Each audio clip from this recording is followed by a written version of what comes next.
السلام علیکم ورحمۃ اللہ وبرکاتہ۔ Asim Khan motivational speaker, teachers trainer, parents consultant آپ سے مخاطب ہے۔ دوستوں، جیسا کہ آپ کو معلوم ہے کہ آج کل ہر کوئی کامیابی حاصل کرنے کا دیوانہ ہے۔ کامیاب کون لوگ ہوتے ہیں اور کامیابی کس طرح ملتی ہے؟ کن اصولوں پر عمل کر کے کامیابی ہم حاصل کر سکتے ہیں؟ کامیابی کے اصولوں کو جاننے کے لیے میں آپ کے ساتھ آج ایک کامیاب انسان کی کہانی شیئر کرنا چاہتا ہوں، جس کو سن کے آپ یقیناً ایک کامیاب انسان بن سکتے ہیں۔ دراصل کامیاب انسان وہ ہوتا ہے جو مرنے کے بعد بھی لوگوں کے دلوں میں زندہ رہے۔ ایسی کامیابی ہم کیسے حاصل کریں؟ چلتے ہیں سٹوری کی جانب، اور سٹوری میں آپ وہ سارے اصول جان لوگے جن پر عمل کر کے ہم بھی ایک کامیاب انسان بن سکتے ہیں۔ تو چلیے شروع کرتے ہیں۔ ایک کامیاب انسان۔ مشہور صحافی جناب مجیب الرحمن شامی نے انہیں شہید پاکستان، جبکہ منفرد کالم نویس اور T V anchor person Javed Chaudhry نے انہیں مدینے کا شہید قرار دیا۔ ان کے بڑے بھائی کربلا یعنی بہارت میں زندہ تھے، جبکہ اس نفیس فرشتے صفت اور بے لوث انسان اور پاکستان کے عاشق کو 1998 میں مدینے یعنی پاکستان میں شہید کر دیا گیا۔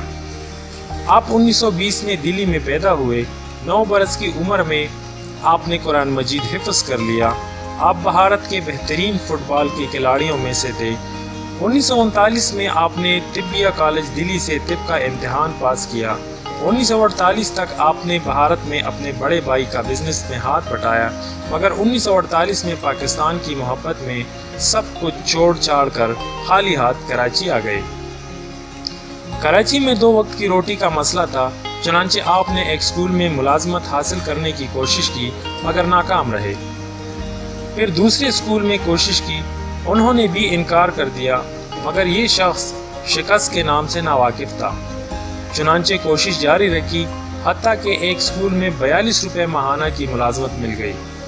یوں آپ نے معمار قوم کی حیثیت سے عملی زندگی کا آغاز کیا۔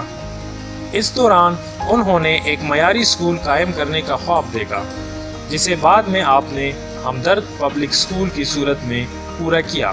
شروع میں آپ نے نونہال گرائپ واٹر دکان دکان پر جا کر فروخت کیا۔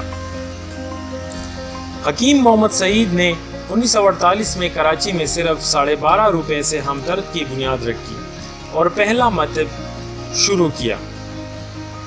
اللہ تعالیٰ نے آپ کے ہاتھ میں شفا رکھی تھی، جلد ہی ان کی شہرت دور دور تک پہنچ گئی۔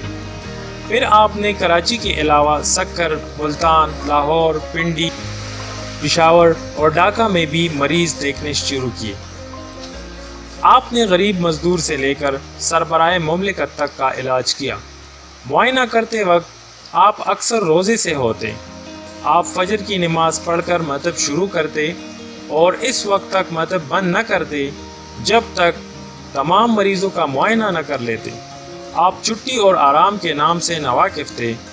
ایک اندازے کے مطابق آپ نے اپنی زندگی میں 40 لاکھ مریضوں کا علاج کیا۔ آپ نہ صرف مریضوں سے معاوضہ فیس نہ لیتے بلکہ مستحق مریضوں کو ادویات بھی مفت فراہم کرتے۔ حکیم محمد سعید نے نہایت نامساعد حالات میں ہمدرد کی بنیاد رکھی، مگر ان کی انتھک محنت، اخلاص اور استقامت کی وجہ سے جلد ہی ہمدرد کا شمار پاکستان کے چند بڑے اداروں میں ہونے لگا۔ دیکھتے ہی دیکھتے ہمدرد پوری دنیا میں مشہور ہو گیا۔ آپ خالی ہاتھ پاکستان آئے تھے، لیکن دولت کے انبار جمع کر کے لوگوں کو حیران کر دیا۔ اس دولت کو قوم کے لیے وقف کر کے مزید حیران کر دیا۔ آپ نے طب مشرق کو مقام عزت و رفعت عطا کیا۔ آپ نے 1953 میں کراچی میں دوا سازی کے لیے ہمدرد کی پہلی لیبارٹری قائم کی۔ اس کے بعد لاہور اور پشاور میں ہمدرد فیکٹریاں قائم کی۔